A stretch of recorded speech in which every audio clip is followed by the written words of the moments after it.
الجاسیہ نام آیت 28 کے فقرے وَتَرَا كُلَّ أُمَّةٍ جَاسِيَةٍ سے ماخوذ ہے۔ مطلب یہ ہے کہ وہ سورہ جس میں لفظ جاسیہ آیا ہے۔ زمانہ نزول، اس سورت کا زمانہ نزول بھی کسی معتبر روایت میں بیان نہیں ہوا ہے، مگر اس کے مضامین سے صاف محسوس ہوتا ہے کہ یہ سورہ دخان کے بعد قریبی زمانے میں نازل ہوئی ہے۔ دونوں سورتوں کے مضامین میں ایسی مشابہت ہے جس سے یہ دونوں تمام نظر آتی ہیں۔ موضوع اور مباحث، اس کا موضوع توحید و آخرت کے متعلق کفار مکہ کے شبہات و اعتراضات کا جواب دینا اور اس رویے پر ان کو متنبہ کرنا ہے جو انہوں نے قرآن کی دعوت کے مقابلے میں اختیار کر رکھا تھا۔ کلام کا آغاز توحید کے دلائل سے کیا گیا ہے۔ اس سلسلے میں انسان کے اپنے وجود سے لے کر زمین و آسمان تک ہر طرف پھیلی ہوئی بے شمار نشانیوں کی طرف اشارہ کر کے بتایا گیا ہے کہ تم جدھر بھی نگاہ اٹھا کر دیکھو، ہر چیز اسی توحید کی شہادت دے رہی ہے جسے ماننے سے تم انکار کر رہے ہو۔ یہ طرح طرح کے حیوانات، یہ شب و روز، یہ بارشیں اور ان سے اگنے والی نباتات، یہ ہوائیں اور یہ انسان کی اپنی پیدائش، ان ساری چیزوں کو اگر کوئی شخص آنکھیں کھول کر دیکھے اور کسی تعصب کے بغیر اپنی عقل کو سیدھے طریقے سے استعمال کر کے ان پر غور کرے تو یہ نشانیاں اسے اس امر کا یقین دلانے کے لیے بالکل کافی ہیں کہ یہ کائنات بے خدا نہیں ہے، نہ بہت سے خداؤں کی خدائی میں چل رہی ہے، بلکہ ایک ہی خدا نے اسے بنایا ہے اور وہی اکیلا اس کا مدبر اور فرمانروا ہے۔ البتہ اس شخص کی بات دوسری ہے جو نہ ماننے کی قسم کھا کر بیٹھ گیا ہو یا شکوک و شبہات ہی میں پڑے رہنے کا فیصلہ کر چکا ہو، اسے دنیا میں کہیں سے بھی یقین و ایمان کی دولت حاصل نہیں ہو سکتی۔ آگے چل کر دوسرے رکوع کی ابتدا میں پھر فرمایا گیا ہے کہ انسان اس دنیا میں جتنی چیزوں سے کام لے رہا ہے اور جو بے حد و حساب اشیاء اور قوتیں اس کائنات میں اس کے مفاد کی خدمت کر رہی ہیں، وہ آپ کہیں سے نہیں آ گئی ہیں، نہ دیویوں اور دیوتاؤں نے انہیں فراہم کیا ہے، بلکہ وہ ایک ہی خدا ہے جس نے یہ سب کچھ اپنے پاس سے اس کو بخشا اور اس کے لیے مسخر کر دیا ہے۔ کوئی شخص صحیح غور و فکر سے کام لے تو اس کی اپنی عقل ہی پکار اٹھے گی کہ وہی خدا انسان کا محسن ہے اور اسی کا یہ حق ہے کہ انسان اس کا شکر گزار ہو۔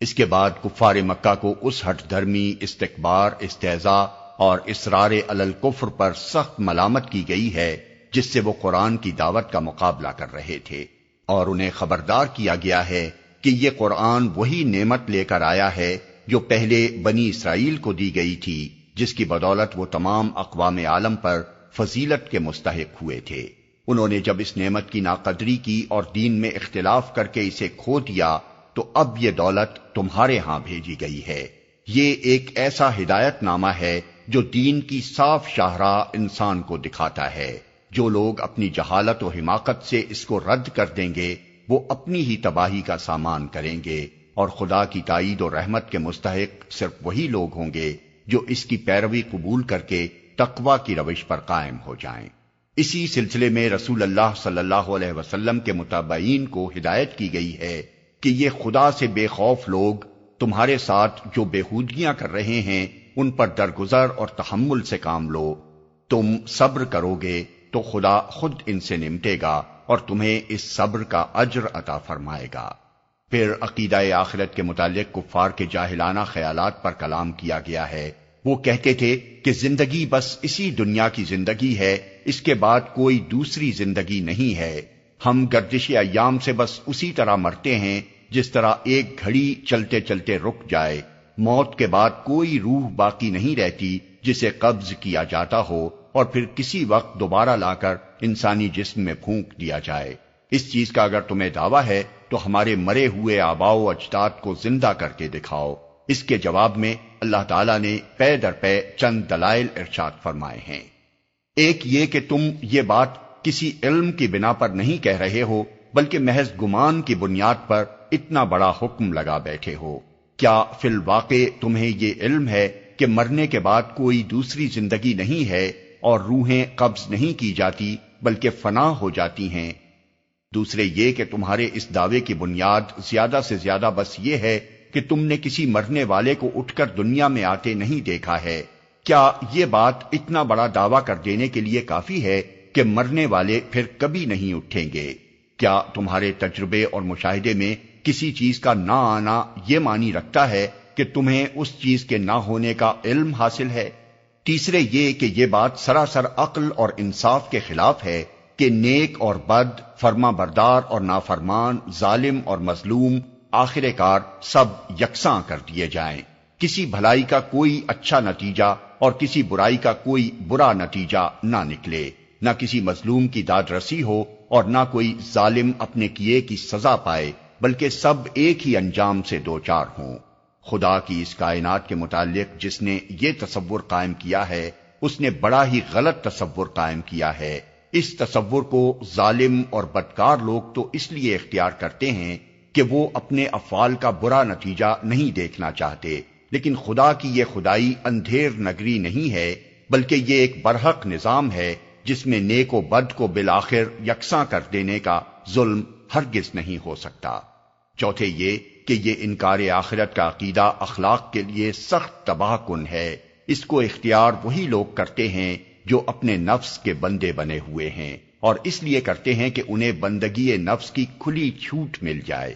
پھر جب وہ اس عقیدے کو اختیار کر لیتے ہیں تو یہ انہیں گمراہ سے گمراہ تک کرتا چلا جاتا ہے، یہاں تک کہ ان کی اخلاقی حس بالکل مردہ ہو جاتی ہے اور ہدایت کے تمام دروازے ان کے لیے بند ہو جاتے ہیں۔ یہ دلائل دینے کے بعد اللہ تعالیٰ پورے زور کے ساتھ فرماتا ہے کہ جس طرح تم آپ سے آپ زندہ نہیں ہو گئے بلکہ ہمارے زندہ کرنے سے زندہ ہوئے ہو، اسی طرح تم آپ سے آپ نہیں مر جاتے بلکہ ہمارے موت دینے سے مرتے ہو، اور ایک وقت یقیناً ایسا آنا ہے جب تم سب بیک وقت جمع کیے جاؤ گے۔ اس بات کو اگر آج تم اپنی جہالت و نادانی سے نہیں مانتے تو نہ مانو، جب وہ وقت آ جائے گا تو تم خود اپنی آنکھوں سے دیکھ لو گے کہ اپنے خدا کے حضور پیش ہو، اور تمہارا پورا نامہ اعمال بے کم و کاست تیار ہے جو تمہارے ایک ایک کرتوت کی شہادت دے رہا ہے۔ اس وقت تم کو معلوم ہو جائے گا کہ عقیدہ آخرت کا یہ انکار اور اس کا یہ مذاق جو تم اڑا رہے ہو تمہیں کس قدر مہنگا پڑا ہے۔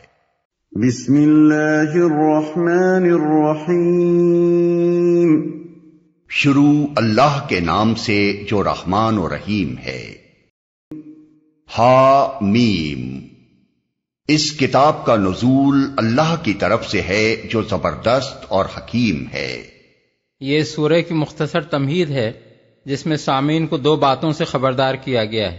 ایک یہ کتاب محمد صلی اللہ علیہ وسلم کی اپنی تصنیف نہیں ہے بلکہ اللہ تعالیٰ کی طرف سے ان پر نازل ہو رہی ہے۔ دوسرے یہ کہ اسے وہ خدا نازل کر رہا ہے جو زبردست بھی ہے اور حکیم بھی۔ اس کا زبردست ہونا اس بات کا متقاضی ہے کہ انسان اس کے فرمان سے سرتابی کی جرت نہ کرے، کیونکہ نافرمانی کر کے وہ اس کی سزا سے کسی طرح بچ نہیں سکتا، اور اس کا حکیم ہونا اس کا متقاضی ہے کہ انسان پورے اطمینان کے ساتھ برضا و رغبت اس کی ہدایات اور اس کے احکام کی پیروی کرے، کیونکہ اس کی کسی تعلیم کے غلط یا نامناسب یا نقصان دہ ہونے کا کوئی امکان نہیں۔ حقیقت یہ ہے کہ آسمانوں اور زمین میں بے شمار نشانیاں ہیں ایمان لانے والوں کے لیے۔ تمہید کے بعد اصل تقریر کا آغاز اس طرح کرنے سے صاف محسوس ہوتا ہے کہ پس منظر میں اہل مکہ کی وہ اعتراضات ہیں جو وہ نبی صلی اللہ علیہ وسلم کی پیش کردہ تعلیم پر کر رہے تھے۔ وہ کہتے تھے کہ آخر محض ایک شخص کے کہنے سے ہم اتنی بڑی بات کیسے مان لیں کہ جن بزرگ ہستیوں کے آستانوں سے آج تک ہماری عقیدتیں وابستہ رہی ہیں وہ سب ہیچ ہیں اور خدائی بس ایک خدا کی ہے۔ اس پر فرمایا جا رہا ہے کہ جس حقیقت کو ماننے کی دعوت تمہیں دی جا رہی ہے اس کی سچائی کے نشانات سے تو سارا عالم بھرا پڑا ہے۔ آنکھیں کھول کر دیکھو، تمہارے اندر اور تمہارے باہر ہر طرف نشانیاں ہی نشانیاں پھیلی ہوئی ہیں جو شہادت دے رہی ہیں کہ یہ ساری کائنات ایک خدا اور ایک ہی خدا کی تخلیق ہے، اور وہی اکیلا اس کا مالک، حاکم اور مدبر ہے۔ یہ کہنے کی ضرورت نہ تھی کہ آسمان و زمین میں نشانیاں کس چیز کی ہیں، اس لیے کہ سارا جھگڑا ہی اس وقت اس بات پر چل رہا تھا کہ مشرکین اللہ تعالیٰ کے ساتھ دوسرے خداؤں اور معبودوں کو بھی ماننے پر اصرار کر رہے تھے، اور قرآن کی دعوت یہ تھی کہ ایک خدا کے سوا نہ کوئی خدا ہے نہ معبود، لہذا بے کہے یہ بات آپ موقع و محل سے ظاہر ہو رہی تھی کہ نشانیوں سے مراد توحید کی صداقت اور شرک کے بطلان کی نشانیاں ہیں۔ پھر یہ جو فرمایا کہ یہ نشانیاں ایمان لانے والوں کے لیے ہیں، اس کا مطلب یہ ہے کہ اگرچہ بجائے خود تو یہ نشانیاں سارے ہی انسانوں کے لیے ہیں، لیکن انہیں دیکھ کر صحیح نتیجے پر وہی لوگ پہنچ سکتے ہیں جو ایمان لانے کے لیے تیار ہوں۔ غفلت میں پڑے ہوئے لوگ جو جانوروں کی طرح جیتے ہیں اور ہٹ دھرم لوگ جو نہ ماننے کا تہیہ کیے بیٹھے ہیں، ان کے لیے ان نشانیوں کا ہونا اور نہ ہونا یکساں ہے۔ چمن کی رونق اور اس کا حسن و جمال تو آنکھوں والے کے لیے ہے، اندھا کسی رونق اور کسی حسن و جمال کا ادراک نہیں کر سکتا، اس کے لیے چمن کا وجود ہی بے معنی ہے۔ اور تمہاری اپنی پیدائش میں اور ان حیوانات میں جن کو اللہ زمین میں پھیلا رہا ہے بڑی نشانیاں ہیں ان لوگوں کے لیے جو یقین لانے والے ہیں۔ یعنی جو لوگ انکار کا فیصلہ کر چکے ہیں یا جنہوں نے شک ہی کی بھول بھلائیوں میں بھٹکنا اپنے لیے پسند کر لیا ہے، ان کا معاملہ تو دوسرا ہے، مگر جن لوگوں کے دل کے دروازے یقین کے لیے بند نہیں ہوئے ہیں، وہ جب اپنی پیدائش پر اور اپنے وجود کی ساخت پر اور زمین میں پھیلے ہوئے انواع و اقسام کے حیوانات پر غور کی نگاہ ڈالیں گے تو انہیں بے شمار علامات ایسی نظر آئیں گی جنہیں دیکھ کر یہ شبہ کرنے کی ادنا سی گنجائش بھی نہ رہے گی کہ شاید یہ سب کچھ کسی خدا کے بغیر بن گیا ہو، یا شاید اس کے بنانے میں ایک سے زیادہ خداؤں کا دخل ہو۔ اور شب و روز کے فرق و اختلاف میں اور اس رزق میں جسے اللہ آسمان سے نازل فرماتا ہے پھر اس کے ذریعے سے مردہ زمین کو جلا اٹھاتا ہے، اور ہواؤں کی گردش میں بہت نشانیاں ہیں ان لوگوں کے لیے جو عقل سے کام لیتے ہیں۔ شب و روز کے فرق و اختلاف میں رات اور دن کا یہ فرق و اختلاف اس اعتبار سے بھی نشانی ہے کہ دونوں پوری باقاعدگی کے ساتھ ایک دوسرے کے بعد آتے ہیں، اور اس اعتبار سے بھی کہ ایک روشن ہے اور دوسرا تاریک، اور اس اعتبار سے بھی کہ ایک مدت تک بڑی تدریج کے ساتھ دن چھوٹا اور رات بڑی ہوتی چلی جاتی ہے، یہاں تک کہ پھر ایک وقت جا کر دونوں برابر ہو جاتے ہیں، پھر بتدریج دن بڑا اور رات چھوٹی ہوتی چلی جاتی ہے، پھر ایک وقت جا کر دونوں برابر ہو جاتے ہیں۔ یہ مختلف قسم کے فرق و اختلاف جو رات اور دن میں پائے جاتے ہیں اور ان سے جو عظیم حکمتیں وابستہ ہیں، وہ اس بات کی صریح علامت ہیں کہ سورج اور زمین اور موجودات زمین کا خالق ایک ہی ہے، اور ان دونوں کروں کو ایک ہی زبردست اقتدار نے قابو میں کر رکھا ہے، اور وہ کوئی اندھا بہرا بے حکمت اقتدار نہیں ہے، بلکہ ایسا حکیمانہ اقتدار ہے جس نے یہ اٹل حساب قائم کر کے اپنی زمین کو زندگی کی ان بے شمار انواع کے لیے موزوں جگہ بنا دیا ہے جو نباتات، حیوانات اور انسان کی شکل میں اس نے یہاں پیدا کی ہیں۔ اس رزق میں رزق سے مراد یہاں بارش ہے، جیسا کہ بات کے فقرے سے صاف معلوم ہو جاتا ہے۔ ہواؤں کی گردش میں ہواؤں کی گردش سے مراد مختلف اوقات میں زمین کے مختلف حصوں پر اور مختلف بلندیوں پر مختلف ہوائیں چلنا ہے، جن سے موسموں کی تبدیلیاں واقع ہوتی ہیں۔ دیکھنے کی چیز صرف اتنی ہی نہیں ہے کہ زمین کے اوپر ایک وسیع کرہ ہوائی پایا جاتا ہے جس کے اندر وہ تمام عناصر موجود ہیں جو زندہ مخلوقات کو سانس لینے کے لیے درکار ہیں، اور ہوا کے اسی لحاف نے زمین کی آبادی کو بہت سی آفات سماوی سے بچا رکھا ہے۔ اس کے ساتھ دیکھنے کی چیز یہ بھی ہے کہ یہ ہوا محض بالائی فضا میں بھر کر نہیں رہ گئی ہے، بلکہ وقتاً فوقتاً مختلف طریقوں سے چلتی رہتی ہے۔ کبھی ٹھنڈی ہوا چلتی ہے اور کبھی گرم، کبھی بند ہو جاتی ہے اور کبھی چلنے لگتی ہے، کبھی ہلکی چلتی ہے تو کبھی تیز، اور کبھی آندھی اور طوفان کی شکل اختیار کر لیتی ہے۔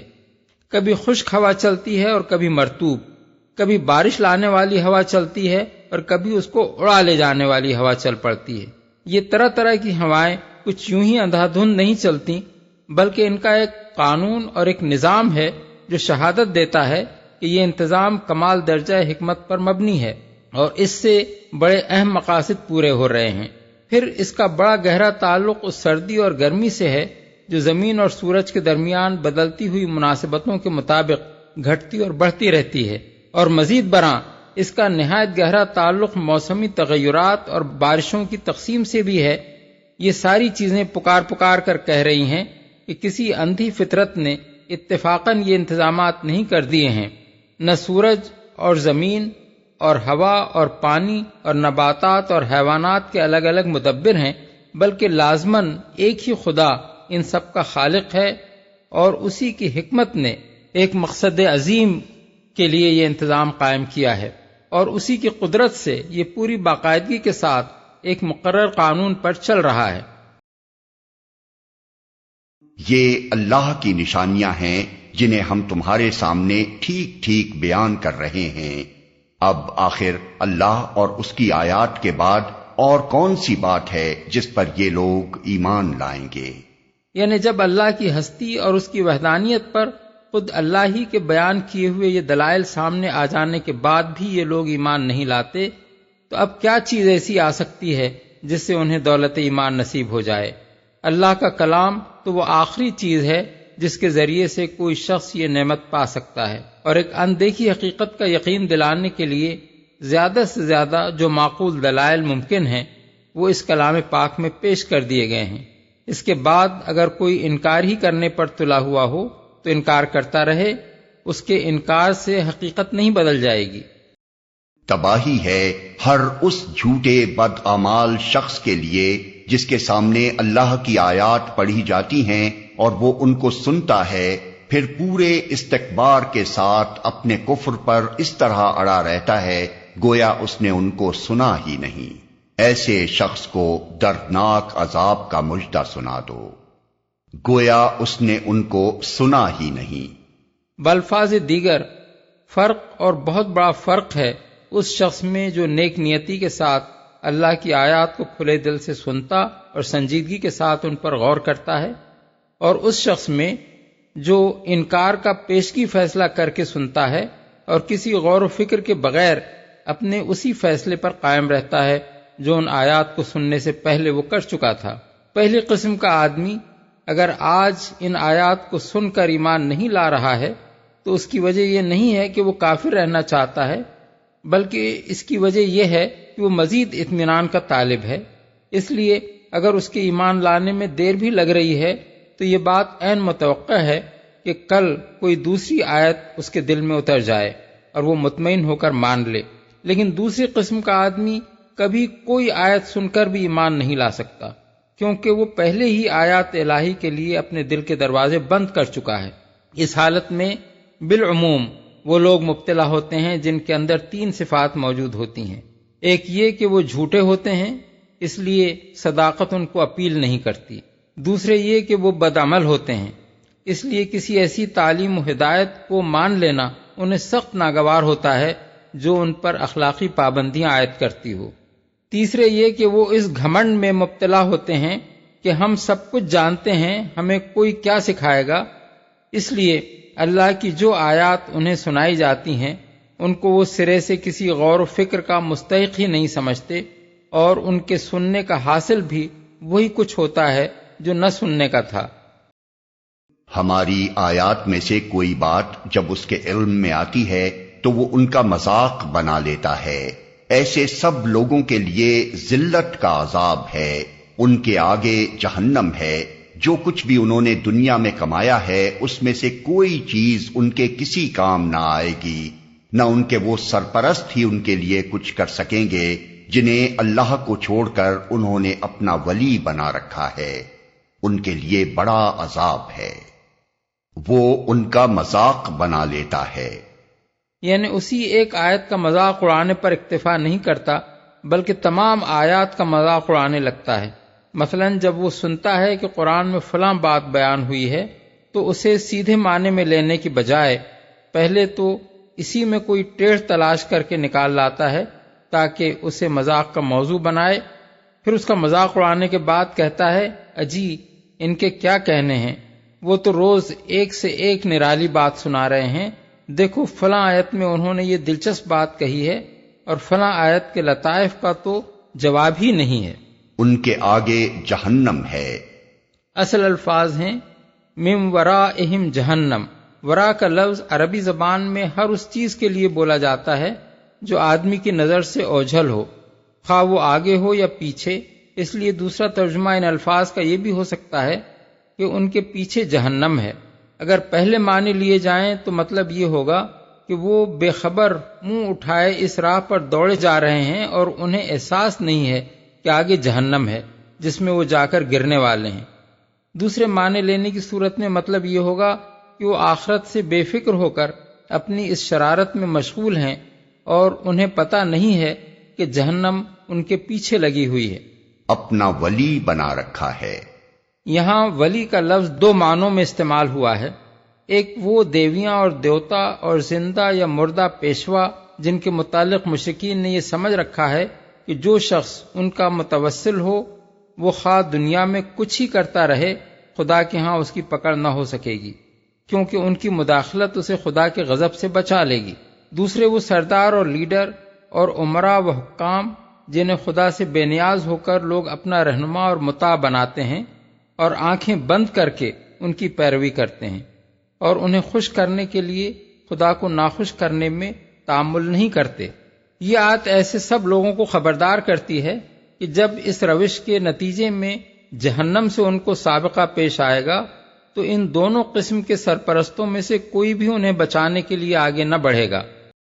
یہ قرآن سراسر ہدایت ہے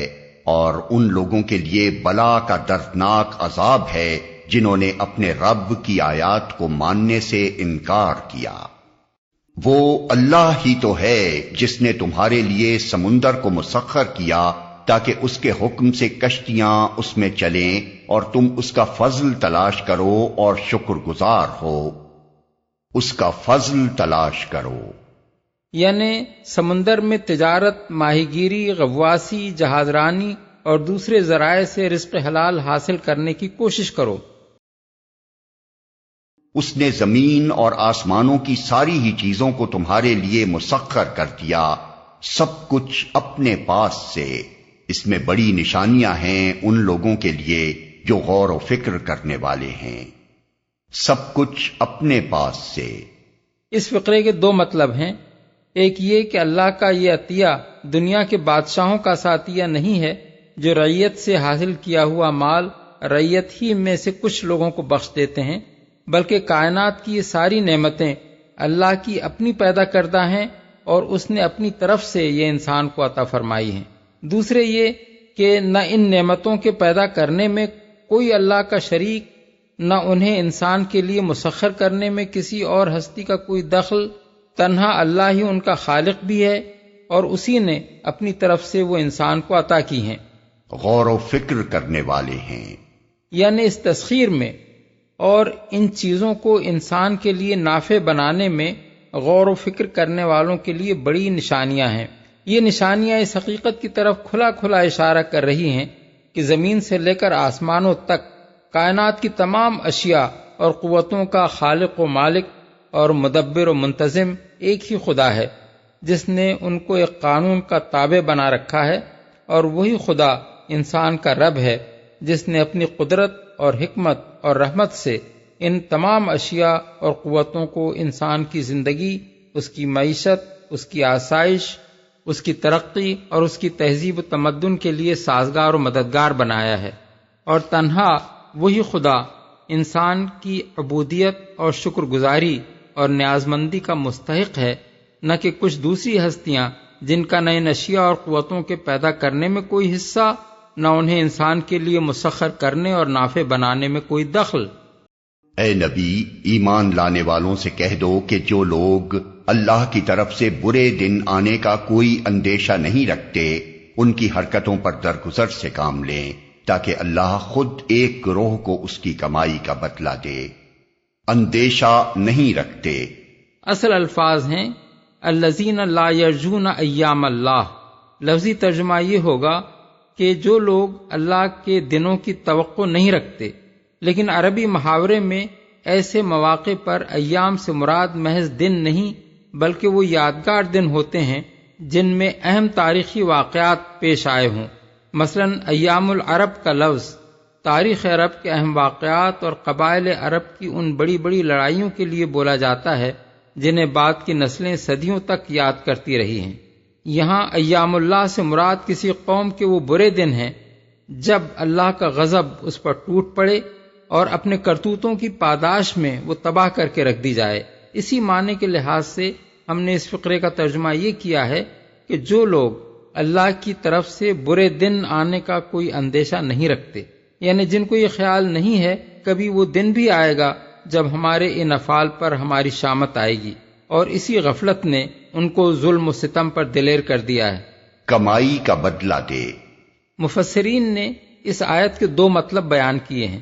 اور آیت کے الفاظ میں دونوں معنوں کی گنجائش ہے۔ ایک یہ کہ اہل ایمان اس ظالم گروہ کی زیادتیوں پر درگزر سے کام لیں تاکہ اللہ ان کو اپنی طرف سے ان کے صبر و حلم اور ان کی شرافت کی جزا دے، اور راہ خدا میں جو اذیتیں انہوں نے برداشت کی ہیں ان کا اجر عطا فرمائے۔ دوسرا مطلب یہ ہے کہ اہل ایمان اس گروہ سے درگزر کریں تاکہ اللہ خود اس کی زیادتیوں کا بدلہ اسے دے۔ بعض مفسرین نے اس آیت کو منسوخ قرار دیا ہے۔ وہ کہتے ہیں کہ یہ حکم اس وقت تک تھا جب تک مسلمانوں کو جنگ کی اجازت نہ دی گئی تھی، پھر جب اس کی اجازت آ گئی تو یہ حکم منسوخ ہو گیا۔ لیکن آیت کے الفاظ پر غور کرنے سے صاف معلوم ہوتا ہے کہ نسخ کا یہ دعویٰ درست نہیں ہے۔ درگزر کا لفظ اس معنی میں کبھی نہیں بولا جاتا کہ جب آدمی کسی کی زیادتیوں کا بدلہ لینے پر قادر نہ ہو تو اس سے درگزر کرے، بلکہ اس موقع پر صبر، تحمل اور برداشت کے الفاظ استعمال کیے جاتے ہیں۔ ان الفاظ کو چھوڑ کر جب یہاں درگزر کا لفظ استعمال کیا گیا ہے تو اس سے خود بخود یہ مفہوم نکلتا ہے کہ اہل ایمان انتقام کی قدرت رکھنے کے باوجود ان لوگوں کی زیادتیوں کا جواب دینے سے پرہیز کریں جنہیں خدا سے بے خوفی نے اخلاق و آدمیت کی حدیں توڑ ڈالنے پر جری کر دیا ہے۔ اس حکم کا کوئی تعارض ان آیات سے نہیں ہے جن میں مسلمانوں کو جنگ کی اجازت دی گئی ہے۔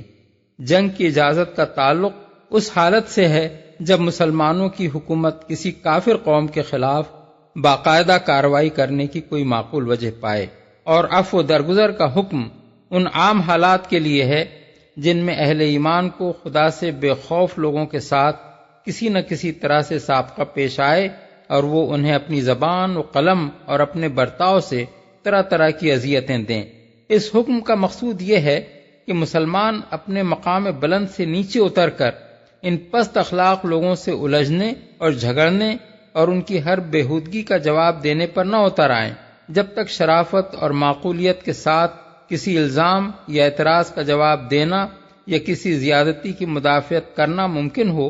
اس سے پرہیز نہ کیا جائے، مگر جہاں بات ان حدود سے گزرتی نظر آئے وہاں چپ سادھ لی جائے اور معاملہ اللہ کے سپرد کر دیا جائے۔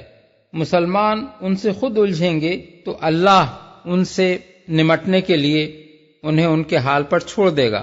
درگزر سے کام لیں گے تو اللہ خود ظالموں سے نمٹے گا اور مظلوموں کو ان کے تحمل کا اجر عطا فرمائے گا۔ جو کوئی نیک عمل کرے گا اپنے ہی لیے کرے گا، اور جو برائی کرے گا وہ آپ ہی اس کا خمیازہ بھگتے گا، پھر جانا تو سب کو اپنے رب ہی کی طرف ہے۔ اس سے پہلے بنی اسرائیل کو ہم نے کتاب اور حکم اور نبوت عطا کی تھی، ان کو ہم نے عمدہ سامان زیست سے نوازا،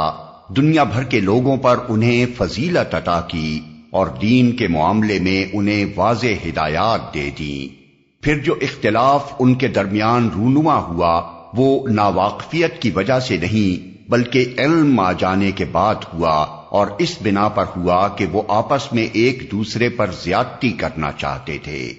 اللہ قیامت کے روز ان معاملات کا فیصلہ فرما دے گا جن میں وہ اختلاف کرتے رہے ہیں۔ حکم سے مراد 3 چیزیں ہیں۔ ایک، کتاب کا علم و فہم اور دین کی سمجھ، دوسرے، کتاب کے منشا کے مطابق کام کرنے کی حکمت، تیسرے، معاملات میں فیصلہ کرنے کی صلاحیت۔ فضیلت عطا کی، یہ مطلب نہیں ہے کہ ہمیشہ کے لیے انہیں تمام دنیا والوں پر فضیلت ادا کر دی، بلکہ اس کا صحیح مطلب یہ ہے کہ اس زمانے میں دنیا کی تمام قوموں میں سے بنی اسرائیل کو اللہ تعالیٰ نے اس خدمت کے لیے چن لیا تھا کہ وہ کتاب اللہ کے حامل ہوں اور خدا پرستی کے علمبردار بن کر اٹھیں۔ اس کے بعد اب اے نبی ہم نے تم کو دین کے معاملے میں ایک صاف شاہراہ شریعت پر قائم کیا ہے، لہذا تم اسی پر چلو اور ان لوگوں کی خواہشات کا اتباع نہ کرو جو علم نہیں رکھتے۔ اللہ کے مقابلے میں وہ تمہارے کچھ بھی کام نہیں آ سکتے۔ ظالم لوگ ایک دوسرے کے ساتھی ہیں اور متقیوں کا ساتھی اللہ ہے۔ شریعت پر قائم کیا ہے، مطلب یہ ہے کہ جو کام پہلے بنی اسرائیل کے سپرد کیا گیا تھا وہ اب تمہارے سپرد کیا گیا ہے۔ انہوں نے علم پانے کے باوجود اپنی نفسا نفسی سے دین میں ایسے اختلافات برپا کیے اور آپس میں ایسی گروہ بندیاں کر ڈالیں جن سے وہ اس قابل نہ رہے کہ دنیا کو خدا کے راستے پر بلا سکیں۔ اب اسی دین کی صاف شاہراہ پر تمہیں کھڑا کیا گیا ہے تاکہ تم وہ خدمت انجام دو جسے بنی اسرائیل چھوڑ بھی چکے ہیں اور ادا کرنے کے اہل بھی نہیں رہے ہیں۔ کچھ بھی کام نہیں آ سکتے، یعنی اگر تم انہیں راضی کرنے کے لیے اللہ کے دین میں کسی قسم کا رد و بدل کرو گے تو اللہ کے مواخذے سے وہ تمہیں نہ بچا سکیں گے۔ یہ بصیرت کی روشنیاں ہیں سب لوگوں کے لیے اور ہدایت اور رحمت ان لوگوں کے لیے جو یقین لائیں۔ مطلب یہ ہے کہ یہ کتاب اور یہ شریعت دنیا کے تمام انسانوں کے لیے وہ روشنی پیش کرتی ہے جو حق اور باطل کا فرق نمایاں کرنے والی ہے، مگر اس سے ہدایت وہی لوگ پاتے ہیں جو اس کی صداقت پر یقین لائیں، اور انہی کے حق میں یہ رحمت ہے۔ کیا وہ لوگ جنہوں نے برائیوں کا ارتکاب کیا ہے یہ سمجھے بیٹھے ہیں کہ ہم انہیں اور ایمان لانے والوں اور نیک عمل کرنے والوں کو ایک جیسا کر دیں گے کہ ان کا جینا اور مرنا یکساں ہو جائے؟ بہت برے حکم ہیں جو یہ لوگ لگاتے ہیں۔ کیا وہ لوگ توحید کی دعوت کے بعد اب یہاں سے آخرت پر کلام شروع ہو رہا ہے۔ برے حکم ہیں جو یہ لوگ لگاتے ہیں۔ یہ آخرت کے برحق ہونے پر اخلاقی استدلال ہے۔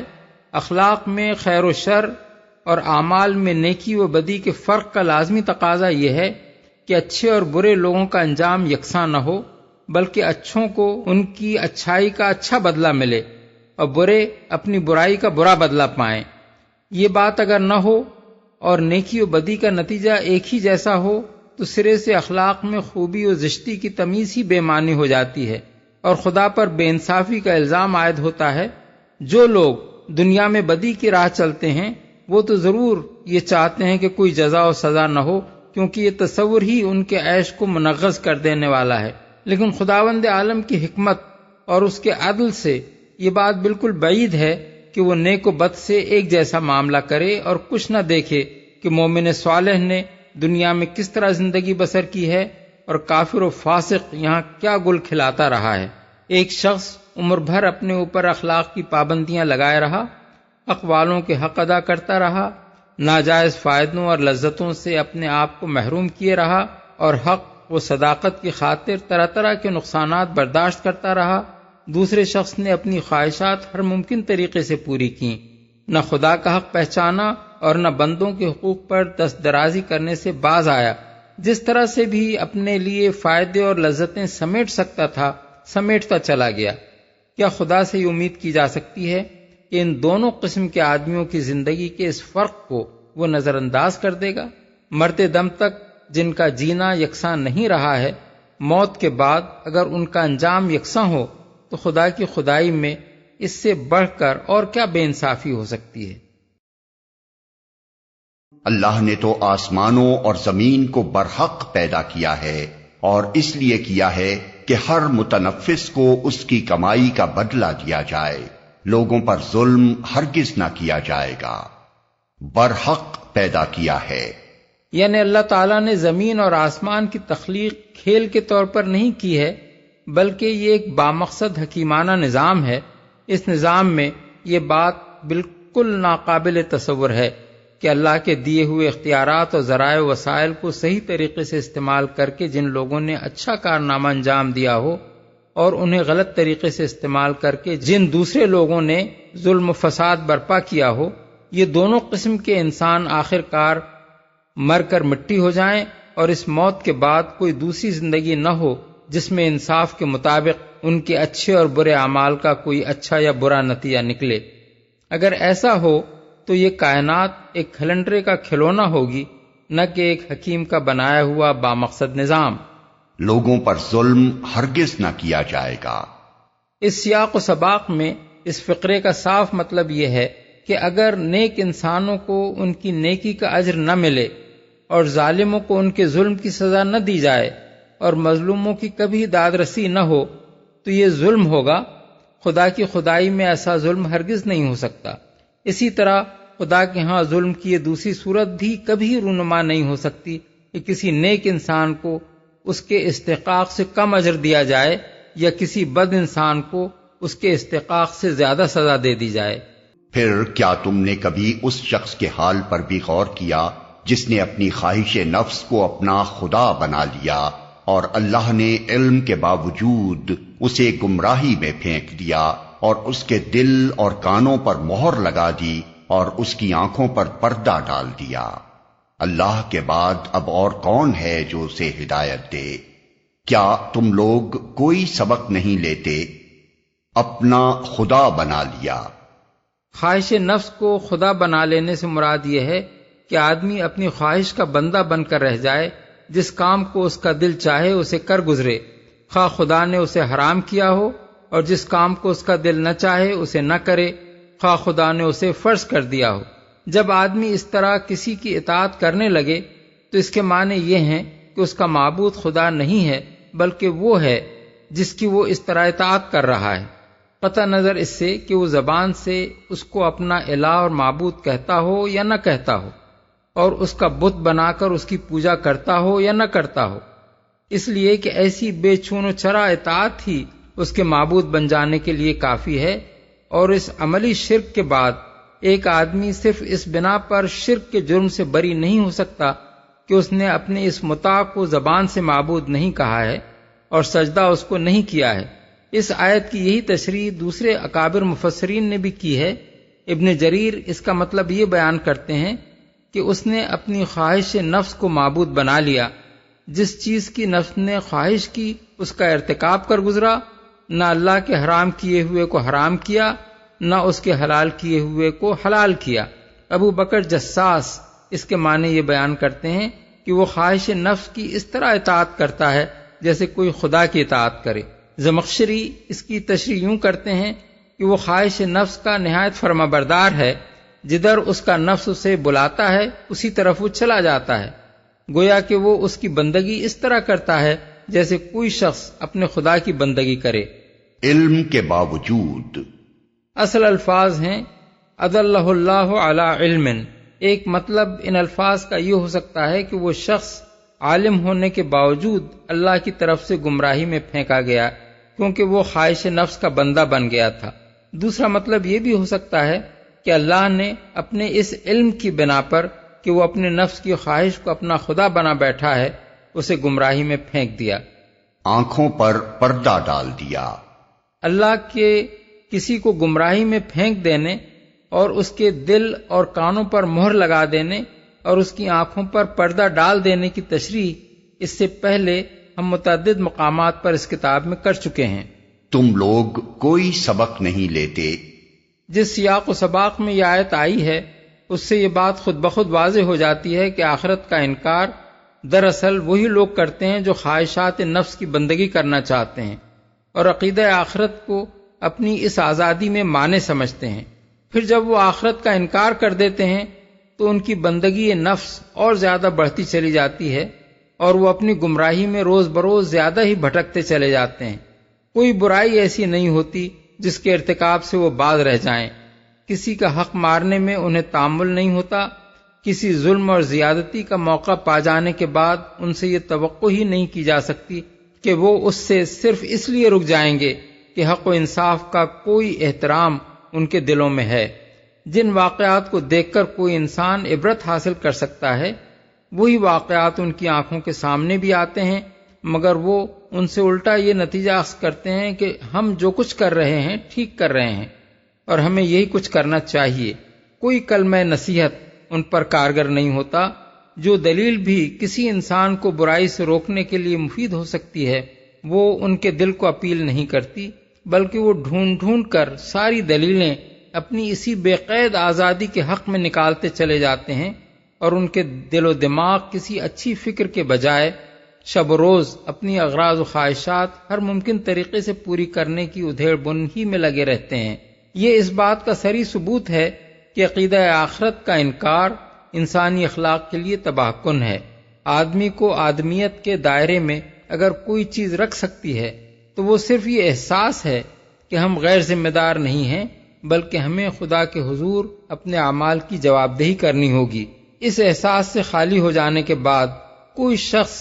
بڑے سے بڑا عالم بھی ہو تو وہ جانوروں سے بدتر رویہ اختیار کیے بغیر نہیں رہتا۔ یہ لوگ کہتے ہیں کہ زندگی بس یہی ہماری دنیا کی زندگی ہے، یہی ہمارا مرنا اور جینا ہے، اور گردش ایام کے سوا کوئی چیز نہیں جو ہمیں ہلاک کرتی ہو۔ در حقیقت اس معاملے میں ان کے پاس کوئی علم نہیں ہے، یہ محض گمان کی بنا پر یہ باتیں کرتے ہیں، اور جب ہماری واضح آیات انہیں سنائی جاتی ہیں تو ان کے پاس کوئی حجت اس کے سوا نہیں ہوتی کہ اٹھا لاؤ ہمارے باپ دادا کو اگر تم سچے ہو۔ گمان کی بنا پر یہ باتیں کرتے ہیں،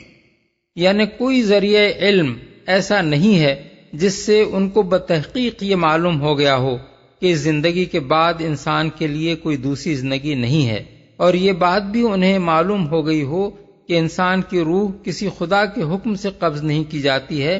بلکہ آدمی محض گردش ایام سے مر کر فنا ہو جاتا ہے۔ منکرین آخرت یہ باتیں کسی علم کی بنا پر نہیں بلکہ محض گمان کی بنا پر کرتے ہیں۔ علمی حیثیت سے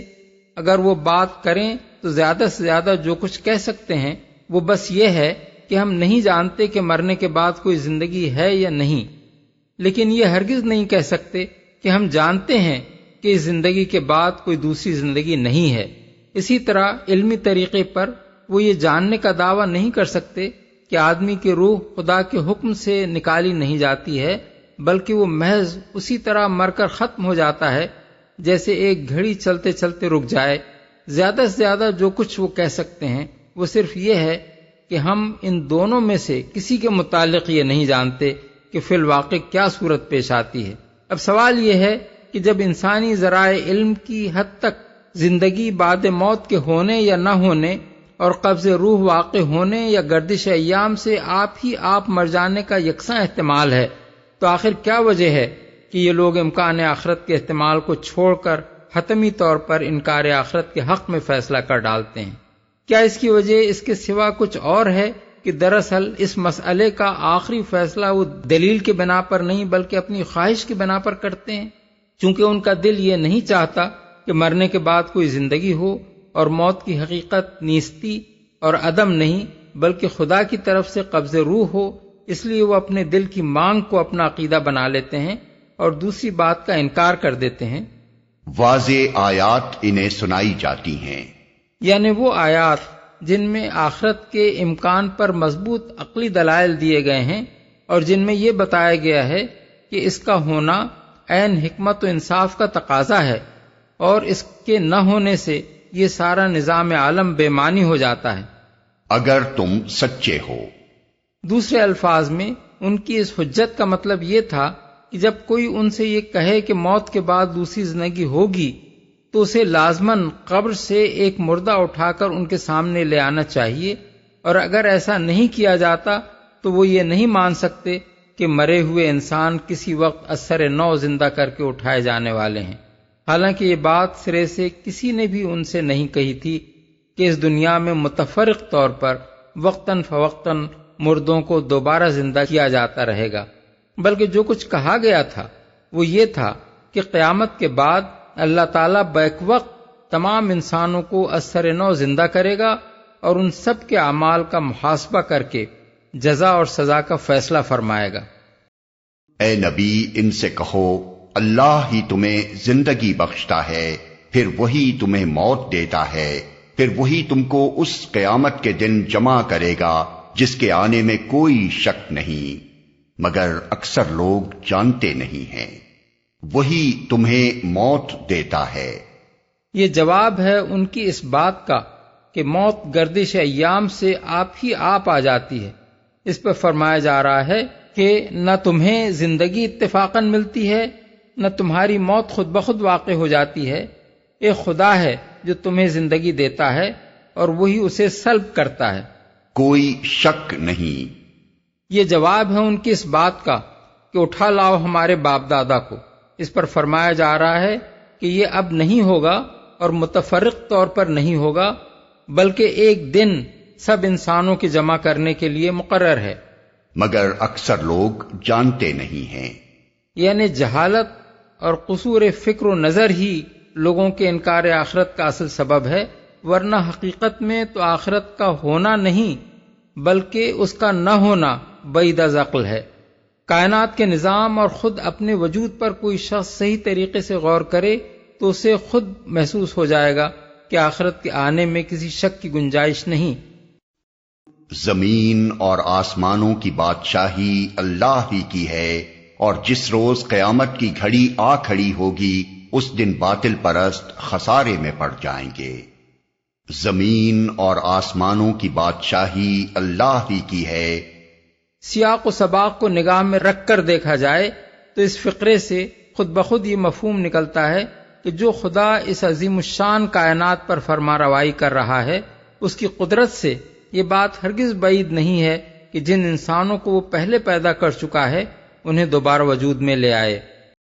اس وقت تم ہر گروہ کو گھٹنوں کے بل گرا دیکھو گے، ہر گروہ کو پکارا جائے گا کہ آئے اور اپنا نامہ اعمال دیکھے۔ ان سے کہا جائے گا آج تم لوگوں کو ان اعمال کا بدلہ دیا جائے گا جو تم کرتے رہے تھے، یہ ہمارا تیار کرایا ہوا اعمال نامہ ہے جو تمہارے اوپر ٹھیک ٹھیک شہادت دے رہا ہے، جو کچھ بھی تم کرتے تھے اسے ہم لکھواتے جا رہے تھے۔ گھٹنوں کے بل گرا دیکھو گے، یعنی وہاں میدان حشر کا ایسا ہول اور عدالت الہی کا ایسا روب طاری ہوگا کہ بڑے بڑے ہیکڑ لوگوں کی اکڑ بھی ختم ہو جائے گی اور عاجزی کے ساتھ سب گھٹنوں کے بل گرے ہوئے ہوں گے۔ ہم لکھواتے جا رہے تھے۔ لکھوانے کی صرف یہی ایک ممکن صورت نہیں ہے کہ کاغذ پر قلم سے لکھوایا جائے، انسانی اقوال و افعال کو ثبت کرنے اور دوبارہ ان کو بعینہی اسی شکل میں پیش کر دینے کی متعدد دوسری صورتیں اسی دنیا میں خود انسان دریافت کر چکا ہے، اور ہم تصور بھی نہیں کر سکتے کہ آگے اس کے اور کیا امکانات پوشیدہ ہیں جو کبھی انسان ہی کی گرفت میں آ جائیں گے۔ اب یہ کون جان سکتا ہے کہ اللہ تعالیٰ کس کس طرح انسان کی ایک ایک بات اور اس کی حرکات و سکنات میں سے ایک ایک چیز اور اس کی نیتوں اور ارادوں اور خواہشات اور خیالات میں سے ہر مخفی سے مخفی شے کو ثبت کرا رہا ہے، اور کس طرح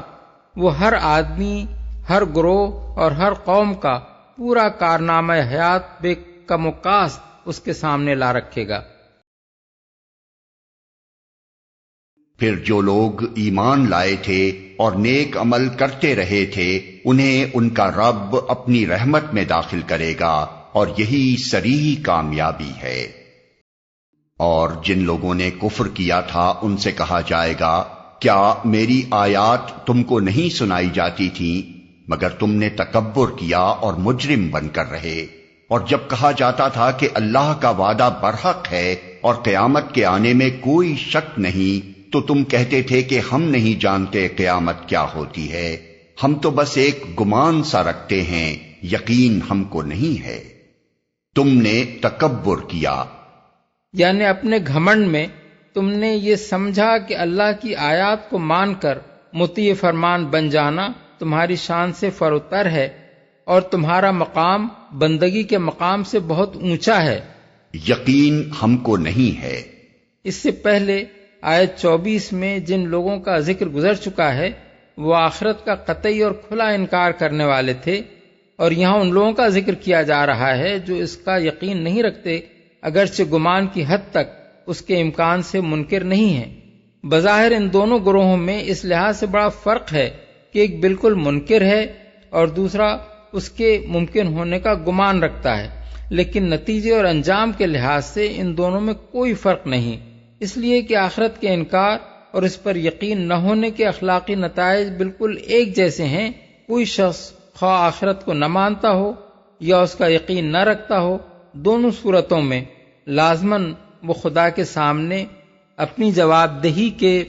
احساس سے خالی ہوگا، اور یہ عدم احساس اس کو لازماً فکر و عمل کی گمراہیوں میں مبتلا کر کے رہے گا۔ صرف آخرت کا یقین ہی دنیا میں آدمی کے رویے کو درست رکھ سکتا ہے۔ یہ اگر نہ ہو تو شک اور انکار دونوں اسے ایک ہی طرح کی غیر ذمہ دارانہ روش پر ڈال دیتے ہیں، اور چونکہ یہی غیر ذمہ دارانہ روش آخرت کی بد انجامی کا اصل سبب ہے، اس لیے دوزخ میں جانے سے نہ انکار کرنے والا بچ سکتا ہے، نہ یقین نہ رکھنے والا۔ اس وقت ان پر ان کے اعمال کی برائیاں کھل جائیں گی اور وہ اسی چیز کے پھیر میں آ جائیں گے جس کا وہ مذاق اڑایا کرتے تھے۔ اعمال کی برائیاں کھل جائیں گی، یعنی وہاں ان کو پتہ چل جائے گا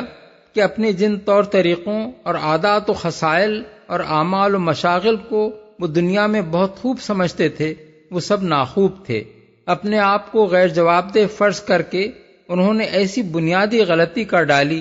جس کی وجہ سے ان کا پورا کارنامہ حیات ہی غلط ہو کر رہ گیا۔ اور ان سے کہہ دیا جائے گا کہ آج ہم بھی اسی طرح تمہیں بھلائے دیتے ہیں جس طرح تم اس دن کی ملاقات کو بھول گئے تھے۔ تمہارا ٹھکانہ اب دوزخ ہے اور کوئی تمہاری مدد کرنے والا نہیں ہے۔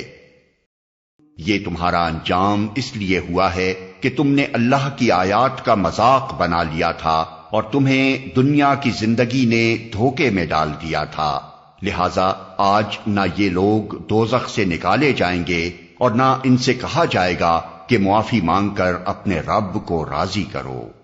یہ آخری فقرہ اس انداز میں ہے جیسے کوئی آقا اپنے کچھ خادموں کو ڈانٹنے کے بعد دوسروں سے خطاب کر کے کہتا ہے کہ اچھا اب ان نالائقوں کی یہ سزا ہے۔ بس تعریف اللہ ہی کے لیے ہے جو زمین اور آسمانوں کا مالک اور سارے جہان والوں کا پروردگار ہے۔ زمین اور آسمانوں میں بڑائی اسی کے لیے ہے اور وہی زبردست اور دانا ہے۔